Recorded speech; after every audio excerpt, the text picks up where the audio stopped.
ಮೂಡ ಹಗರಣದಲ್ಲಿ ಒಬ್ಬೊಬ್ಬರ ಹೆಸರೇ ಬಹಿರಂಗ. ಸಿಎಂ ಆಯ್ತು, ಈಗ ಜೆಡಿಎಸ್ ಶಾಸಕರ ಸರದಿ. ಜೆಡಿಎಸ್ ಶಾಸಕ ಜಿಟಿಡಿ ಅಕ್ಕನ ಮಗನಿಗೂ ಮೂಡ ಸೈಟ್. ಜಿಟಿಡಿ ಅಕ್ಕನ ಮಗ ಮಹೇಂದ್ರಗೆ 19 ಮೂಡ ಸೈಟ್. 50-50 ಅನುಪಾತದಲ್ಲಿ 19 ಸೈಟ್ ಮಂಜೂರಾಗಿದೆ. ಜಿಟಿಡಿ ಸ್ವಗ್ರಾಮ ಗುಂಗ್ರಾಲ್ ಛತ್ರದ ನಿವಾಸಿ ಮಹೇಂದ್ರಗೆ ಸೇರಿದ 2.22 ಎಕರೆ ಭೂಮಿ ಮೂಡ ವಶಕ್ಕೆ ಪಡ್ಕೊಂಡಿತ್ತು. ಅಂದ್ರೆ 2.5 ಎಕರೆ. ದೇವನೂರು ಗ್ರಾಮದ ಸರ್ವೆ ನಂಬರ್ 81/2ರಲ್ಲಿ ಇದ್ದ ಭೂಮಿ ಇದು. ಮಹೇಂದ್ರಗೆ ಸೇರಿದ ಭೂಮಿಯನ್ನ ವಶಕ್ಕೆ ಪಡೆದು ಮೂಡ ಅಭಿವೃದ್ಧಿ ಮಾಡಿಕೊಂಡಿದೆ. ದೇವನೂರು ಗ್ರಾಮದ ಜಮೀನಿಗೆ ವಿಜಯನಗರದಲ್ಲಿ ಸೈಟ್ ಹಂಚಿಕೆಯಾಗಿದೆ. ವಿಜಯನಗರದ 3ನೇ ಹಂತದಲ್ಲಿ 19 ನಿವೇಶನ ಮಂಜೂರಾಗಿದೆ. 2 ಸೈಟ್ ನೀಡಬೇಕಿದ್ದ ಜಾಗದಲ್ಲಿ ಅಲ್ಲಿ 19 ಸೈಟುಗಳನ್ನು ನೀಡಲಾಗಿದೆ. ನಿಯಮದಂತೆ 3600 ಚದರ ಅಡಿ ಭೂಮಿ ಪರಿಹಾರವಾಗಿ ಸಿಗಬೇಕಾಗಿತ್ತು.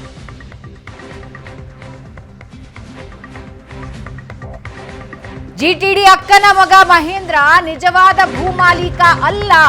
ಭೂಮಾಲೀಕ ಅಲ್ಲದವರಿಗೆ ಸೈಟ್ ಹಂಚಿಕೆಯಾಗಿದೆ. ದೂರುದಾರ ಸ್ನೇಹಮಯಿ ಕೃಷ್ಣ ಗಂಭೀರ ಆರೋಪ ಮಾಡ್ತಾ ಇದ್ದಾರೆ. ಬೇನಾಮಿ ಕಾಯ್ದೆಯಡಿ ತನಿಖೆ ಮಾಡಬೇಕು, ನಾನು ಲೋಕಾಯುಕ್ತಕ್ಕೆ ದೂರು ನೀಡ್ತೇನೆ, ತನಿಖೆಯಲ್ಲಿ ಮಹೇಂದ್ರ ಯಾರು ಅನ್ನೋದು ಗೊತ್ತಾಗುತ್ತೆ ಎಂದಿದ್ದಾರೆ.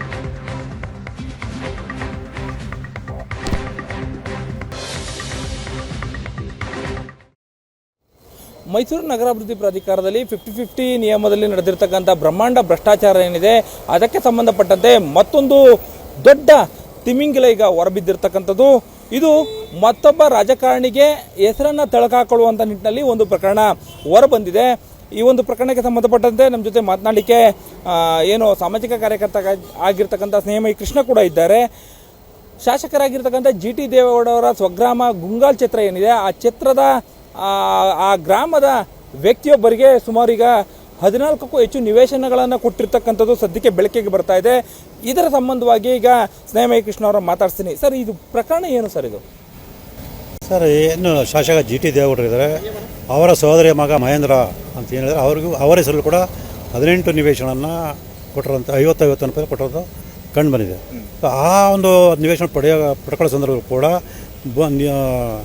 ಮೂಲ ಭೂಮಾಲಕರಿಂದ ಸುಳ್ಳು ಕ್ರಯಪತ್ರನ ನೋಂದಣಿ ಮಾಡಿಕೊಡೋರು ಕೂಡ ಕಂಡು ಬಂದಿದೆ. ಸೊ ಇದ್ರ ಬಗ್ಗೆ ಕೂಡ ತನಿಖೆ ನಡೆದಾಗ ಇದೇ ರೀತಿ ಎಲ್ಲ ರಾಜಕಾರಣಿ, ಯಾವುದೇ ಪಕ್ಷ ಅಂತೇನಿಲ್ಲ, ಎಲ್ಲ ಪಕ್ಷದ ರಾಜಕಾರಣಿಗಳು ತಮ್ಮ ಪ್ರಮಾಣ ಬಳಸ್ಕೊಂಡು ಸುಳ್ಳು ದಾಖಲೆಯನ್ನು ಸೃಷ್ಟಿ ಮಾಡಿ ಮೈಸೂರು ನಗರಾಭಿವೃದ್ಧಿ ಪ್ರಾಧಿಕಾರಕ್ಕೆ ಸೇರಿದ ಆಸ್ತಿಯನ್ನೇ ತಮ್ಮ ಆಸ್ತಿಯನ್ನು ಸೃಷ್ಟಿ ಮಾಡ್ಕೊಂಡು ದಾಖಲೆ ಸೃಷ್ಟಿ ಮಾಡಿಕೊಂಡು ಅದನ್ನೇ ಮತ್ತೆ ಮೂಡಾದವರು ವಶಪಡಿಸ್ಕೊಂಡು ಅಂತೇಳಿ ಸುಳ್ಳು ದಾಖಲೆ ಸೃಷ್ಟಿ ಮಾಡಿ ಮೂಡಾದಿಂದನೇ ಕೋಟ್ಯಾಂತರ ಬೆಲೆ ಹೇಳುವಂಥ ನಿವೇಶನ ಪಡ್ಕೊಂಡಿರುವಂಥ ಒಂದು ಗಂಭೀರವಾದ ವಿಚಾರ ಆಗಿದೆ. ಅಂದರೆ ಇಲ್ಲಿ ಮಹೇಂದ್ರ ನಿಜವಾದ ಭೂ ಮಾಲೀಕ ಅಲ್ವಾ ಸರ್ ಈ ಪ್ರಕರಣ? ಖಂಡಿತ ಅಲ್ಲ ಸರ್. ಆ ಭೂಮಿ ಏನು ಇದೆ ಅದು ಕೂಡ ಆಗಲೇ ಮೈಸೂರು ನಗರ ಪ್ರಾಧಿಕಾರವು ವಶಪಡಿಸ್ಕೊಂಡು ಪರಿಹಾರನ ಕೊಟ್ಟು ದೇವನೂರು ಬಡಾವಣೆ ಆ ದೇವನೂರು ಬಡಾವಣೆ ನಿವೇಶನ ರಚನೆ ಮಾಡಿ ಆ ನಿವೇಶನದಲ್ಲಿ ಸಾಕಷ್ಟು ಜನ ಮನೆ ಕಟ್ಕೊಂಡು ವಾಸ ಇದ್ದರೂ ಕೂಡ ಅದು ಕೃಷಿ ಭೂಮಿ ಅಂತಲೇ ಸುಳ್ಳು ಕ್ರಯಪತ್ರನ ನೋಂದಣಿ ಮಾಡಿಕೊಂಡು ಆ ಭೂಮಿಗೆ ಪರಿಹಾರ ಕೊಟ್ಟಿಲ್ಲ ಅಂತೇಳಿ ಸುಳ್ಳು ದಾಖಲೆ ಸೃಷ್ಟಿ ಮಾಡಿಕೊಂಡು ಅಕ್ರಮವಾಗಿ ನಿವೇಶನ ಪಡೆದಿರುವಂಥ ವಿಚಾರ ಅದು. ಅಂದರೆ ಇಲ್ಲಿ ನಾವು ಈಗ ಮಹೇಂದ್ರ ಅನ್ನೋರು GT ದೇವೇಗೌಡ ಅವ್ರಿಗೆ ಸಂಬಂಧಿ ಆಗ್ತಾನೆ ಅನ್ನೋ ಕಾರಣಕ್ಕಾಗಿ ಅವರ ಬೇನಾಮಿ ಅಂತ ಹೇಳಲಿಕ್ಕೆ ಸಾಧ್ಯ ಆಗುತ್ತಾ ಅಂತ? ಅದೇ ಸರ್, ತನಿಖೆಯಿಂದಲೇ ನಡಿಬೇಕು. ಈಗ ನಾವು ಬೇನಾಮಿ ಕಾಯ್ದೆಯಲ್ಲೇ ಈ ಪ್ರಕರಣ ದಾಖಲು ಮಾಡಿದ್ವಿ. ಭ್ರಷ್ಟಾಚಾರ ನಿಯಂತ್ರಣ ಕಾಯ್ದೆ, ಭಾರತೀಯ ದಂಡ ಸಂಹಿತೆ ಕಾಯ್ದೆ ಮತ್ತು ಬೇನಾಮಿ ಕಾಯ್ದೆ ಎಲ್ಲ ಕಾಯ್ದೆ ಅಡಿಯಲ್ಲೂ ಕೂಡ ಇಲ್ಲಿ ಪ್ರಕರಣ ದಾಖಲು ಮಾಡಿರೋದು. ತನಿಖೆ ಮಾಡೋ ಸಂದರ್ಭದಲ್ಲಿ ಇವೆಲ್ಲ ವಿಚಾರಗಳು ಕೂಡ ತನಿಖೆ ಆಗಬೇಕಾಗುತ್ತೆ. ಇದ್ರ ಬಗ್ಗೆ ಏನಾದ್ರು ಹೋರಾಟಕ್ಕೆ ಶುರು ಮಾಡ್ತಾ ಇದ್ದಾರೆ ಅಂತ? ಅಲ್ಲ, ಈಗೆಲ್ಲ ಒಟ್ಟಿಗೆ ಸೇರಿ ಅರ್ಜಿನ ಕೊಟ್ಟಿದ್ದೀನಿ. ಮತ್ತು ಈಗಾಗಲೇ ಹೇಳ್ದಂಗೆ 50-50 ಬಗ್ಗೆ ಯಾರು ನಿವೇಶನ ಪಡೆದ್ರೆ ಎಲ್ಲದರ ಬಗ್ಗೆ ಸಮಗ್ರ ತನಿಖೆ ನಡೆಸಬೇಕು ಅಂತ ಹೇಳಿದೆ.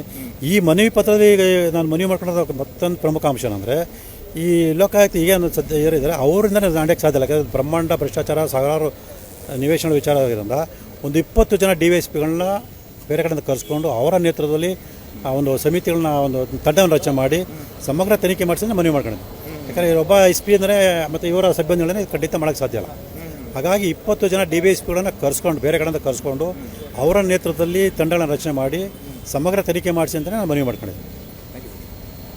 ಸೊ ಇದಿಷ್ಟು ಈಗ ದೂರುದಾರ ಆಗಿರ್ತಕ್ಕಂಥ ಸಾಮಾಜಿಕ ಕಾರ್ಯಕರ್ತ ಸ್ನೇಹಮಯಿ ಕೃಷ್ಣ ಅವರ ಮಾತಾಗಿರ್ತಕ್ಕಂಥದ್ದು. ಕ್ಯಾಮ್ರಾ ಪರ್ಸನ್ ನವೀನ್ ಜೊತೆ ಮುದೇಂ ಚಿನ್ಕುರುಳಿ, ಏಷ್ಯಾನೆಟ್ ಸುವರ್ಣ ನ್ಯೂಸ್, ಮೈಸೂರು.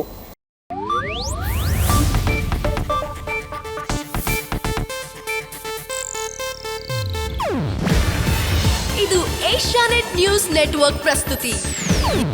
ನೀವು ನೋಡ್ತಿದ್ದೀರಾ ಏಷ್ಯಾನೆಟ್ ಸುವರ್ಣ ನ್ಯೂಸ್.